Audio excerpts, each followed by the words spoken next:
Are you getting ready to start a new school year, or has your school year started, but you are already finding yourself having to repeat yourself over and over and over again? Or do you feel like you're already putting out tons of little fires every single day when you should be teaching? If so, this is the episode for you. Hi, I'm Amber Harper, full-time kindergarten teacher and your teacher burnout coach, here to help you to live a happier and more fulfilled career and life in education and outside of it. And this is episode 2 in a 3-part series all about how to manage your classroom effectively and simply, because if we don't manage our students in our classroom first, we can't teach, period. So if you have not listened to episode 198, I'm going to ask you to pause or time out this video, go back to episode 198 so you can hear about the rules that I teach in depth every single day that I'm in the classroom with my students to help them to understand my expectations. Because in this episode, I'm going to teach you how to reteach, how to review, and how to reinforce the rules that we talked about in the last episode. We're also going to talk about what it will look like for you to lead simple, short, and predictable morning meetings, as well as stick around to the end, because I'm going to share with you the one part of my day that I look forward to every single day that I never thought was possible. Before we dive in, I want to say a quick thank you to Living on Hope. They left a really sweet rating and review on Apple iTunes. They said, "Take what you need. I found Amber and her podcast, her book, and her program at the exact right time in my life. I was at a crossroads in my career where I just wasn't feeling it anymore, but I wasn't ready to leave teaching. I was bogged down by all the negativity, the lack of boundaries, and resentment I felt from a position change. Amber helped me to pull out of all of that. She taught me that in order to change for the better professionally, I had to look in the mirror and change some things personally. Now, thanks to her help setting boundaries, gaining clarity, and gaining resilience to the negativity around teaching, I am thriving. Every day is still a conscious effort to be better and to do better. But she has given me the tools I need to make this career that I love be sustainable." Thank you so much, Living on Hope, for that really lovely review and rating. If this sparks your interest on how it is that you can work with me, go to burnedinteacher.com/course. This is my signature course called Burned In Teacher University, and it's all about helping you to create a sustainable career in education that works for you. Okay. And if you have not left a rating or review on Apple iTunes podcast, I would so appreciate it if you do so. It's so nice to hear from you and what you value about the Burned In Teacher podcast. And if you're willing to tell me what you think about the podcast, I am so happy and excited to give you a shout out here on the podcast.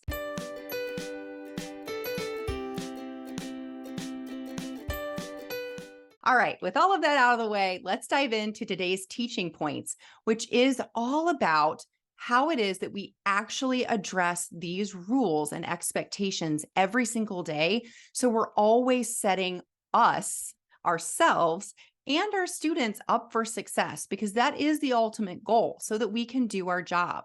So again, just a reminder, this is episode 2 in a 3-part series here on the podcast. So if you haven't listened to episode 198, all about those rules that I teach my students, I highly suggest you go back and listen to that. And I want to remind you that I'm going to be hosting a 2-hour workshop all about my step-by-step process for how I use these rules and more strategies to help to set my students and I up for success every single school year.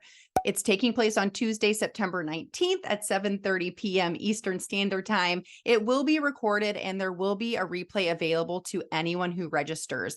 Student behavior is a huge reason for teacher burnout, and I hear about it all the time. So if this is something that you're struggling with or that you're concerned about, go to burnedinteacher.com/classroom-management, and I will lay out everything in an easy to follow, predictable way so that you and your students can create a classroom community that you have been dreaming of. So now let's dive into how to continue to reteach, review, and reinforce our rules that we talked about last week. Be respectful, be responsible, be safe, be kind, and be patient. I have 2 words for you: morning meeting. Now stop, don't exit the episode. Stick with me, please. I used to roll my eyes at the idea of a morning meeting. I had no idea how I was going to fit a morning meeting into my already jam-packed day. But teacher friend, I want you to take a deep breath because as always, I got you. In this episode, I'm going to lay out exactly how I do my morning meeting. So it's simple, predictable, manageable, and it really doesn't take any time to prepare. Okay. So each day after announcements, students know that we immediately clean up. Now, side note, time out. This is a good place to remind them of responsibility and respect because some students do not want to clean up or they do not want to stop playing. I do a soft start in my classroom every morning. And this is a big challenge at the beginning of the year, but it gets better because of the strategies that I'm going to teach you. Okay.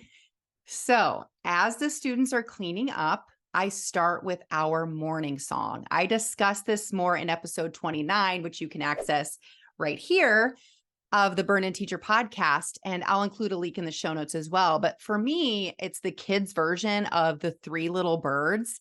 But it could be anything that works for you. And of course, the age of your students really comes into play here as well. So we sit in a circle for our morning meeting. And we immediately move to reviewing our zones of regulation and just kind of take a quick stock of how we're feeling. I teach all of these things separately, and we're not going to cover all of the things that I talk about with behavior management. That's a different podcast and a different workshop altogether. Classroom management and behavior management are two different things, but I just wanted to share with you that that is part of our morning meeting. And then we do a fun greeting to each other, maybe a high five or a handshake or a wave, and we practice being kind and respectful by saying hi back when someone talks to us. This is something that continues to be a struggle for some kids all year, but I don't punish them if they don't reciprocate a good morning. I just really talk a lot about how it is so unfriendly and disrespectful and unkind to ignore someone if they say hi or good morning to you. So I also model a nonverbal way to say hi back if someone says hello to us. It's a simple, like slight smile or just looking at them and just giving a quick wave like this. Okay. Some students are more comfortable with verbal greetings than others. And again, this is part of being a burned in teacher. We don't know what their morning was like. We don't know what emotions are coming with all the time into our classrooms. So showing them another option besides being verbal about their hello is another way that you can teach them how to be kind and respectful. Then I read my morning message where I tell them something that we will be doing that day or something they will need to prepare their brains for, like maybe a fire drill or a guest teacher or something that has changed for our day. And I always end that message with love, Mrs. Harper. And they're able to repeat that after a few days because it's so predictable. And then, and this is the meat and potatoes of our morning meeting every single day, is I choose one daily integrity goal to talk about, model, and reinforce for the day. Today, for my example with you here on the podcast, I'm going to use be respectful. Okay. And no matter where you're listening or watching this, I highly suggest for the first few weeks, you choose one integrity trait a day. So if I chose to focus on be respectful today, tomorrow I might choose be responsible. The next day I might choose be safe, and then be kind, and then be patient. That would obviously take like a 5-day week, right? Eventually you can transition into one integrity trait a week. And I'm going to tell you all about what this would look like because it will take less and less time throughout the year, but you're still touching on it every single day.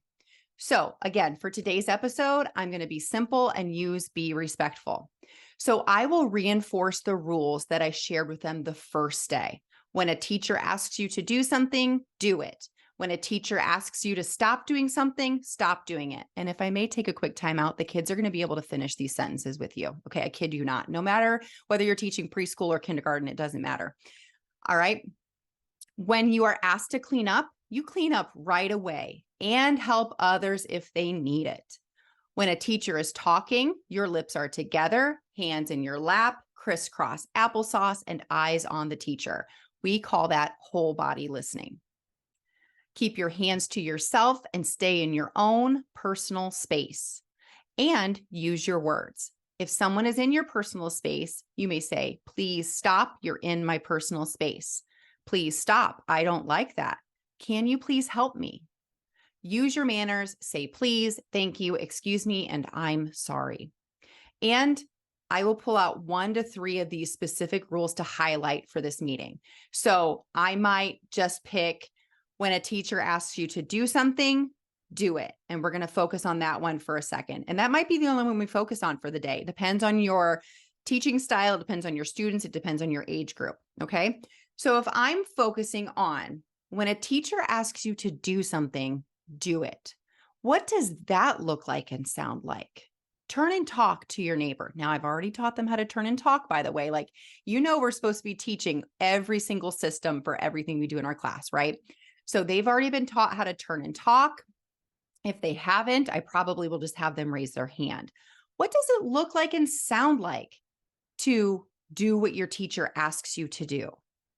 Okay, so you take some ideas, you can put them on sticky notes, you can make a list on chart paper, you can take your own notes and put it on a slide deck later for review. However, you want to keep track of their thoughts. This is where you're starting to get their opinions. Okay, I told you in the last episode that when we're first introducing these rules, we are not asking what they think it looks like and sounds like. We're going to get all kinds of crazy answers. We don't have time for that.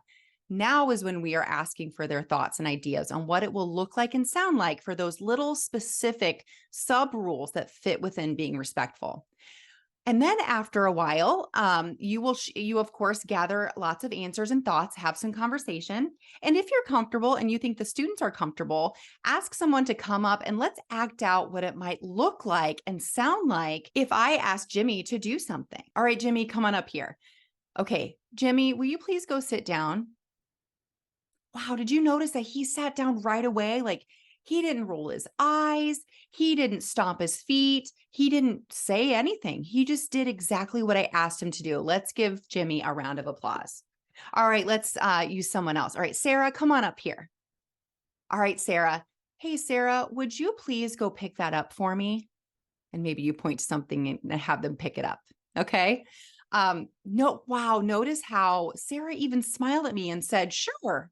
Like, that made my heart really happy. Thank you, Sarah. What a great job. Let's give her a round of applause. So you see where I'm going with that. Obviously, I'm using my kindergarten teacher voice. You, of course, are going to put your own personality and spin on it. Okay.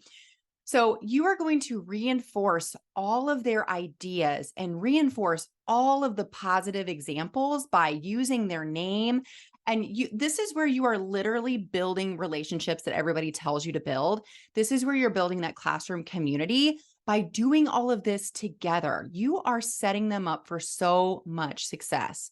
So then maybe you do the same thing for, well, what does it look like and sound like when a teacher asks you to stop doing something and you need to stop? Okay, what does that look like and sound like? Then you do a turn and talk.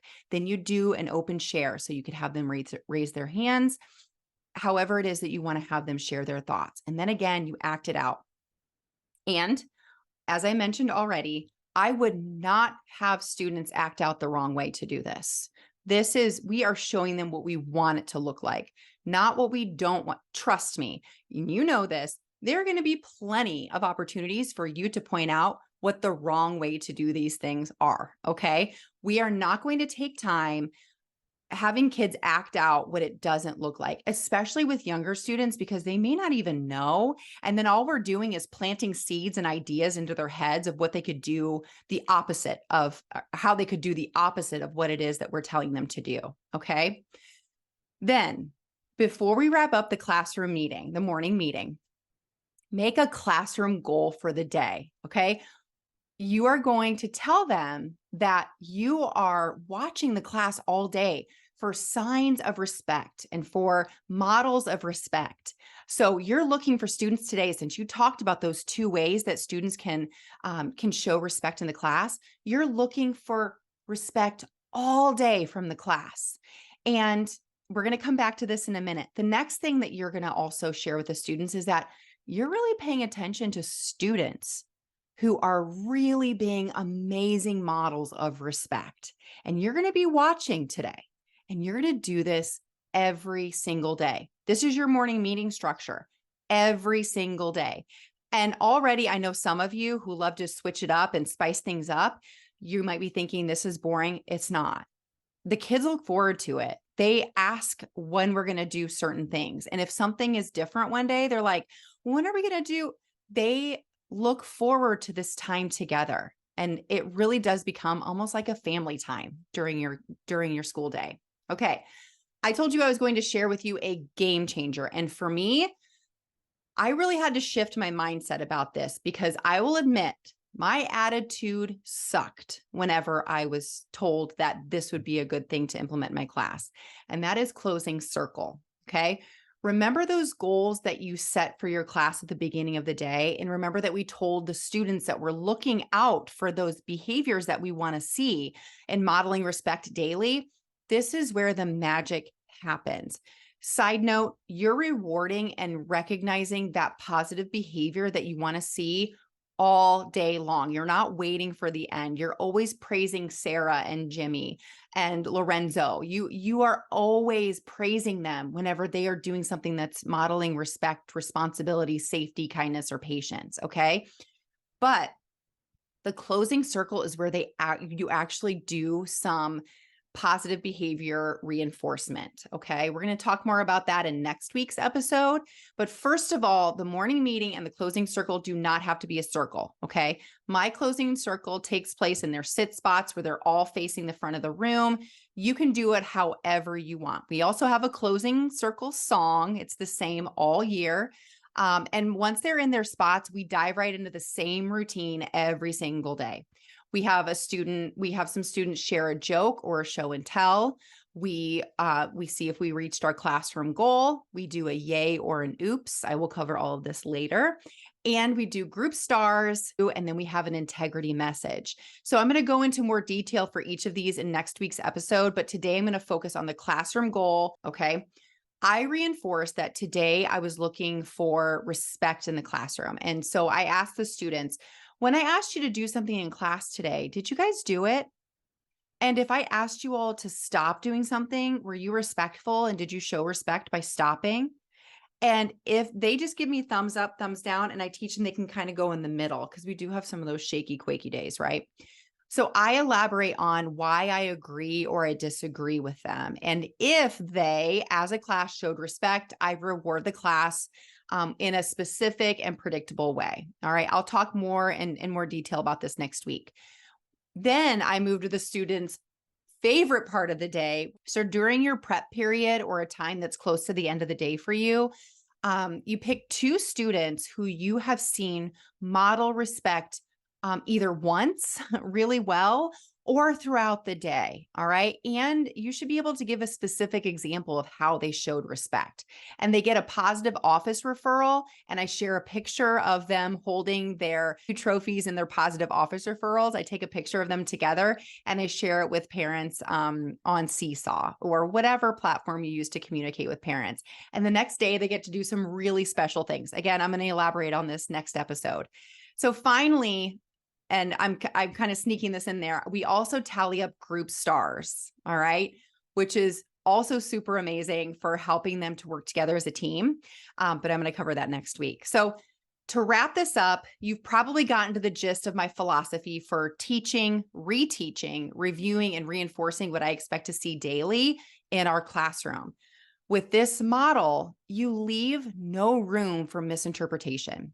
You leave no room for misunderstanding. You leave no room for them not knowing, and you're beginning to build and continuing to build a classroom community that is based on rules that they need for life, not just for the classroom.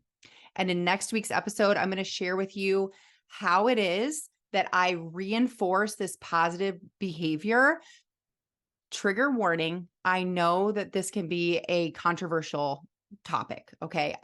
I have my own opinions about PBIS. However, I will share with you how I feel like I've come to a happy medium for how I use positive behavior intervention support in my classroom. And I still have so much to share with you about how I manage my classroom. So I'm going to be hosting a 2-hour workshop all about my step-by-step process that I use every single year to set my students and I up for success. And I would love for you to join us. So go to burnedinteacher.com/classroom-management and register for this live 2-hour training that's happening on Tuesday, September 19th at 7:30 p.m. Eastern Standard Time. It will be recorded, but the replay will be available to anyone who registers. So I'm going to be going even more in depth about what all of these processes look like and sound like so that you can manage your classroom and have the classroom community that you've been dreaming of so you can do your job, teach. Student behavior is a huge reason for teacher burnout, and I hear about it all the time. So if this is something you're struggling with or you're concerned about, again, go to burnedinteacher.com/classroom-management or check the show notes or the description of this episode, and you can join and register from there. So thank you so much for joining me today. I know you've pulled something helpful from this episode. So if you have, leave a comment below or leave a rating and review on Apple iTunes podcasts. And of course, you can follow me on Instagram at @BurnInTeacher. Send me a DM, ask me questions. I love answering questions and connecting with you all. And until next week, take a deep breath because you just took another step to becoming a burned-in teacher. Burn on.